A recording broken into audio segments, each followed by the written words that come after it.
Inside Story Uganda, real source of political updates.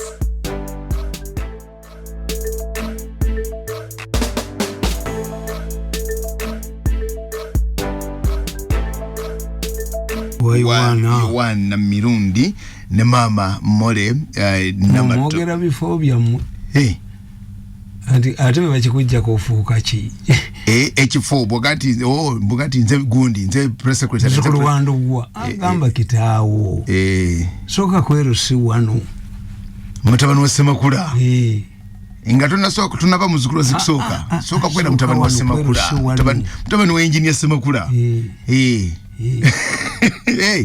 engineer Semakula yiroko council 1 kyalo kubusula nolyo kogenda kumuluka ye judge zikusoka nolyo kotabalireyo ngogenda agari go bayira okusanga omukulu w'ekikaacho nga yambadde kanzu ya bituli ne bakuvuma ne bamuvunana ne kitaawo ati songa ate kitaawo bamukuvunana kimusajja kitaawo atamuza na tutayina na siripa mu bigere ntiwulidde nsanyusa okulaba tugende mu katabo kafaako FCC akatabo kange eriemu akatabo ako nakawandiika ekitabo kino kye bayita kiva mu Bible how our politics ruins countries. Yes. Kasa mutuuka ku kazi ne mukuba omulabe n'avaawo mwekuba mwekka ke katabo kange ako nakawandiika ddi baddiremu nakawandiika ddi tuweyo eddakiika 15 tukole ku biri kalend. Okay. Ngenaku z'omwezi 5 March 2020 at my residence completed at 4:30 p.m. This Matabi Day was celebrated under quarantine during coronavirus. Watch out, the future will exonerate me. Yes. Lwana nakulwa Matabi. Anti zembiteka konti kya kulunaku olupatichula ndakugandi n'akomukono gye kali teri ejja kaini ya butabo bwange nti yabukuwandikiranga akomukono je kali ngatakana gera mchapa akomukono je kali ke kasooka bunaje buli oteka kono oluna kuntino Sunday ali yako Sunday nga 5 March okimanyi Sunday 5 March 2020 okay kasoma kakati wano ku page 7 oyogera ku UNLF troubles amini twamuvuddeko kutwagera ko kale katusome kandulo katugende mu nsonga endala ubota agenze kati mukoka kumuka kwa. Once Idi Amin lost power in 1979 following an alliance between Uganda exiles and Tanzanian defense forces, the alliance cracked. The Moshi spirit that had linked the liberation forces disappeared. The leaders went back into their factions because the enemy who united them was no longer available. There was no threat of Amin's return. The UNLF leaders went back to their political cocoons and started fighting for their positions and preparations for the future battles. The internal divisions led to the removal of Yusuf Lule after only 68 days in office. On the other hand, the honeymoon between Ugandans and Tanzanian liberators did not last long. The Tanzanians started raping Ugandan women, grabbing people's wristwatches, radio sets, and killing for money as hired mercenaries. During the OAU meeting in Addis Ababa, Binai Issa defended Tanzanians' extended stay in Uganda and threatened to sue anybody who would stand to challenge the status quo. He was betrayed by the Ugandan army officers, including General Musuguri. This was the end of the Moshi spirit. Even though Godfrey Binai Issa was overthrown by the military commission, one of the structures of the UNLF had no future. The major players, Paulo Mwanga and the Vice President Yoweri Kaguta Museveni, had different plans for their future. Obote to government. UNLF mazi. The wait. Obote to government. Kasamini agenda. Omulabe na agenda. Although Paulo Mwanga paved way for Obote's return after decimating the opposition, the UPC developed cracks. As early as 1982, reports indicate that Brigadier Oite Ojok had become a threat to the two principals, Mwanga and Obote. Obote was concerned about Ojok's wealth. Ojok was in charge of Coffee Marketing Board, which was a national treasure for Uganda since national treasury for Uganda since the country relied on coffee export revenues. It is reported that Obote's return did not go well with Oite Ojok, who reminded Obote that he would be the last person to raise a finger at the theft of the Coffee Marketing Board because Obote himself was a product of a rigged election. Oite Ojok ndio basente za Coffee Marketing Board. Wango Oite Ojok was using coffee marketing board money to create a political power base. Ayagala kwantagonizinga UPC. Era ne Museveni yali agala kuwamba. Ojoko. Ojoko. Ngamini tana wamba. Ati mu bantu nubatunulira nti bayina magezi. This is a problem. Wito Ojoko never considered these people seriously. Kakati akomawo era nga ayagala kikwatamu. Agambo Obote namugamba nti gobo osembayo okuwanika akagalu kubanga nawe wabba akalulu. Yono okose yali Sabalabizi w'ekkanisa ya Uganda yagamba. Yali mukwano gwange yali board of directors Kutolo College. Eddoboozi ly'ekyo Ojoko ku radio Uganda ng'alangira nti Amini agudde lifaanana na abalaba emunyenye nti Yesu azaaliddwa. Nga lya mutindo gyo bwe lityo. Yono okose Archbishop wange. Yes.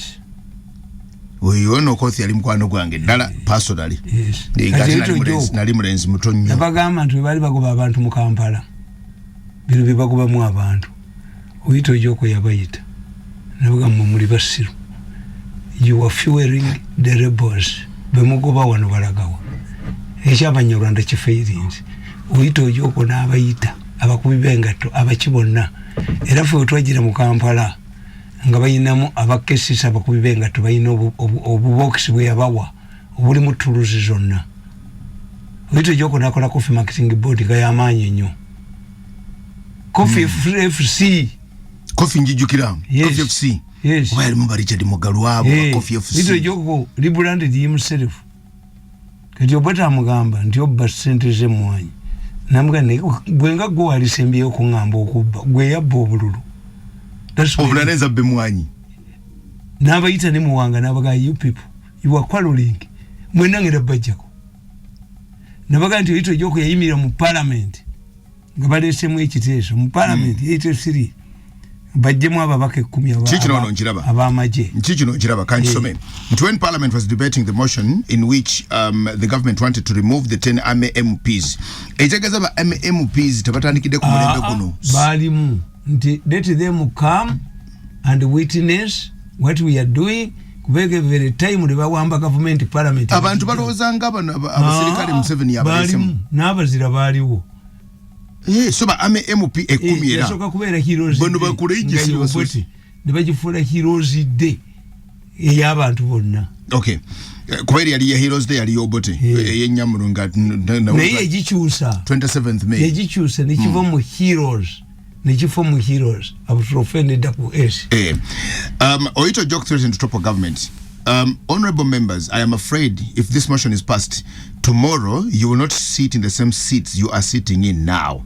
Wito Ojoko used to sit on the seat of the opposition, externally warned. Then the then Speaker Francis Butagira had a suspended debate and put another item on the order paper. Yes, Wito Ojoko yatulanga ku side ya DP. Zena wandika parliament mu kinaano. Wito Ojoko yatulanga ku side ya DP. Bajirita motion bagobibwa amagye 10. N'asirika. N'ayimirira. Bali excited. Mr. Speaker, sir. Butagira Francis ate no mulamu. Francis Butagira mulamu. Ayina n'omwana mu parliament. I'm afraid. If you pass this motion as it is, tomorrow you will not be seated in the same seats you are sitting in now. So parliament mujagala. Mujitazi. Butagira yagala. Next on the agenda. Eno najvako. So see how many members say. Nakuga ntwagenda mu West Nile. Ali Obote yinaka sajja ke kabaka itanga nyoti nga kepansi nnyo. Hoteli nga ziwedde omulimu lumwemu. Kaze ne malaya yatamidde. The chichi. There's only one remaining for the chief of staff. When did the soldiers start sleeping in hotels? Anyoti bwagamba. Anyoti bwagamba. Nachiyinga. Rumwe mubagitegedde chief of staff. No Wito Ojoko najja ne malaya. Yafulumya anyoti bwerere buzo wana. Wito Ojoko yafulumya anyoti bwerere. Ne malaya ye nakanyuka ebweru. Loji zali ziweddewo. Nga basigadde olw'omwemu. Bamugamba ku reception. Njeno ya Ojoko. Ayo people abasikansika amagye mmwe. Amasasa abiri nga gavugidde ebweru. Among parliament yagiyita mu ttaka. Nzembala wange bekala kasa. Ngobula musasi ku parliament. Ya. Amasasa abiri kokanga gavugidde ku parliament. Kapa. Mu mpale. Ate baba kaza abakulu bwe bati abadda mu nsonga. Badduka. Zingu bodi so matugende tegena nimbale wanga mutigatiga amaji nakati bachabikola ai kangene maso. This is how Paul Muwanga Milton Obote plotted to kill Ito Jok through Lieutenant Chiraga Kato, a close confidant of Paul Muwanga. It is alleged that the bomb which exploded and destroyed the helicopter, ending Ito Jok's life, was planted by Chiraga Kato. Kato was supposed to remain at the military base. At the military base, Ito Jok had visited. However, after listening to the soldiers and their required logistics, Ojok decided to return to Kampala with Chiraga Kato. Why do I believe this assassination theory? If the NRA rebels... Chiraga Kato. Nibatuka mu basirikale. Chiraga Kato ngakola ngani? Chief Intelligence Officer mu Manda Region. Chiraga Kato bali bamuzala bwaffe. Referent Chiraga Kato. Nga yakulya intelligence. Nagenda no Ito Jok. Kati watu wakaya abasigande bambulia sida teyali wakudda. Helikopter itagenda jiddiramu. Nga mukwano gwa Muwanga nnyo. Kati abakufuluti bafa bokka. Abaserikale bwe bali mubwejja sida yaabwe. Ito Jok nagatuddeyo ne Chiraga Kato. Tuddeyo ffenna. Bomu yayabika bakomawo. Chiraga Kato teyali wakudda. Yali abaze nti bomu bwentuusa nze bwentuuka nga nvaamu kakati ono mu madda etulike era olw'okuba Chiraga Kato yali amanyi tegenda kutulika yagibuukamu omulambo gwa Chiraga Kato gwali intact tiyejjira mu nnyonyi yabuukamu n'afa bufi bwali baaguleeta mulamba ye teyasiirira Ito Jok. So chechi believing so kuba nti mu assassination bagimazeewo kati olutalo luyingiddewa ekitambo kati ekitambo kiyingidde UPC. If the NRA rebels are responsible for the crash of Ito Jok's helicopter, as some people allege, they would have immediately released the story of Ito Jok's death. It was not the rebels who released the information. Secondly, there was no panic in government at all. Given the position of Ito Jok at the time, the Minister of Defense, Paul Muwanga, just announced Ito Jok's death at 6 a.m. on radio announcements, and the government contained the situation. Muwanga did not blame it on the rebels. He explained that it was a normal accident. Thirdly, the body of Chiraga Kato was not burnt into ashes like the other occupants of the chopper. This indicates that Kato had prior knowledge and tried to jump out of the helicopter to safety. Finally, it was a common practice for Obote to order for serious incidents like arrests of important persons, which while he was away from office or out of the country. During the 1966 crisis, Obote fled to his country home for 9 days. He wanted the situation to worsen. The then President Edward Mutesa to send a message through the Army Commander Shabano Polot for Obote's return to Kampala to solve the crisis. Obote agenda mu 66 akokolo niye kweka yenna kumwenda. Which Abaganda zibalugiramu. Mundu nevugana. Abaganda bagera muna kumwenda. Abaganda balugera muna kumwenda. Nibakankana. Obote Abaganda balugera muna kumwenda. Mutesa namugamba nti genda. Ugende Oporoti yasanga Obote ne mukazi w'emmeri abanabira mu lujja. Obote was basking in the compound with his wife. And upon seeing Oporoti, he took off thinking that he was going to be arrested. This is why the couple fled while naked. Obote ne Mama Miria badduka bwerere. Tamale njachibuza mukuru Mama Miria nangamba noko yabamusanga anabira mu lujja abamukuba amasasi. Begedi okoya. Luwachi bana biranga bweru yanti era tibayinaga binabiro mayu. Obote return to Kampala na press conference in which this was I have led this country. My enemies are circulating malicious reports that I want to abrogate the constitution.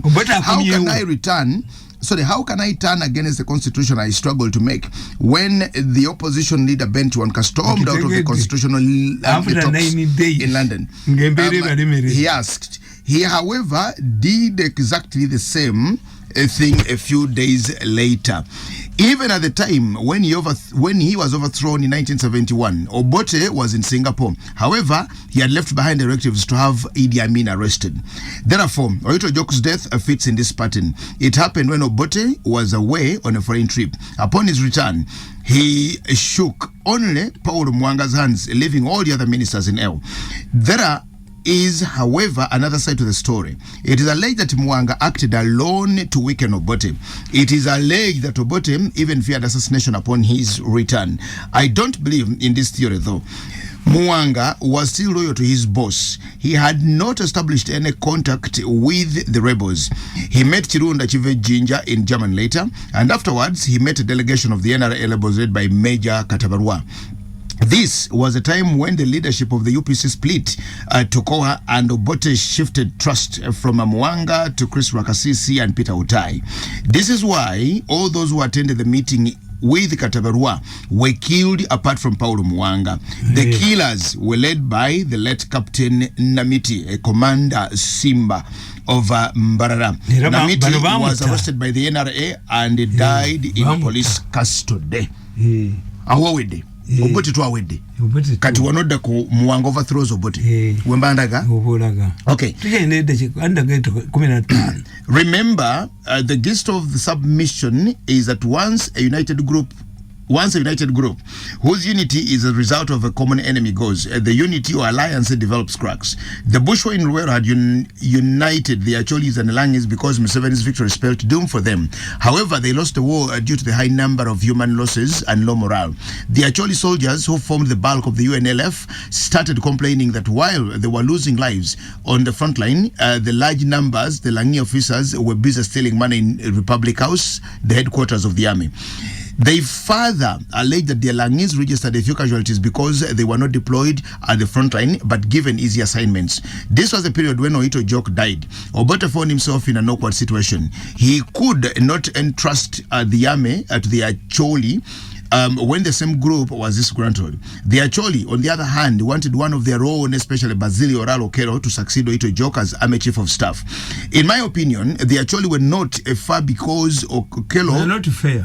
They were not fair, rather, they were not fair because Okelo Rutua was already the army commander. The chief of staff could not be an Acholi. However, since they did not trust any other officer outside their two tribes, they could not solve this problem. There were possible replacements like Major Kayongo, Namiti, Wanabandika Kayongo, Namiti, and others outside the Acholi Lango region. Obote finally appointed Brigadier Smith Oponachak, a fellow Langi, despite his record of indiscipline. He had no respect for the Okelos, who were senior in rank above him. Further, Achak, who was a heavy drinker, who always carried a large container of lira in his escort vehicle.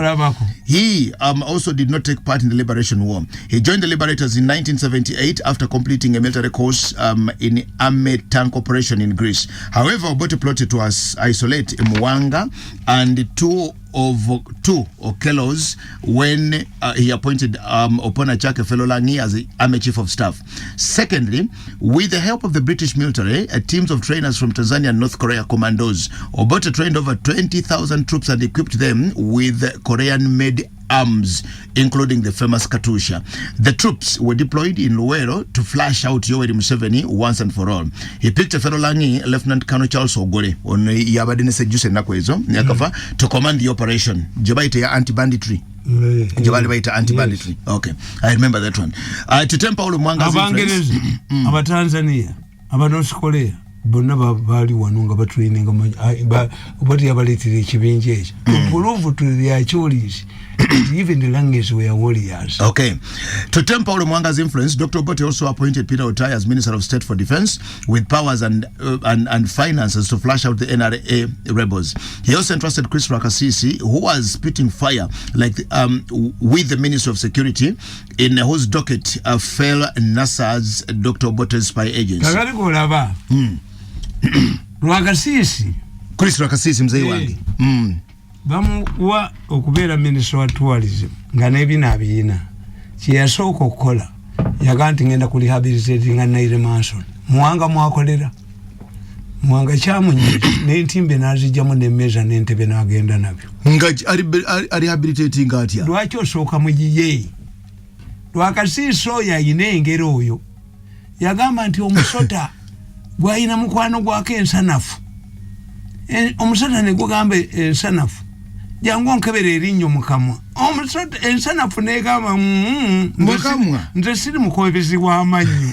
Lwakasiisi negundi oyo ne bahayalinga ne Ssebirumbi baavuma Muwanga. Lwakasiisi wangero nnyo bw'atyo naye bw'omuwulira Lwakasiisi ayina amagezi nga otudde naye Lwakasiisi eddakiika 2 gakumala. Bamulega yaliwo Obote ne bamuhayalinga avume Muwanga.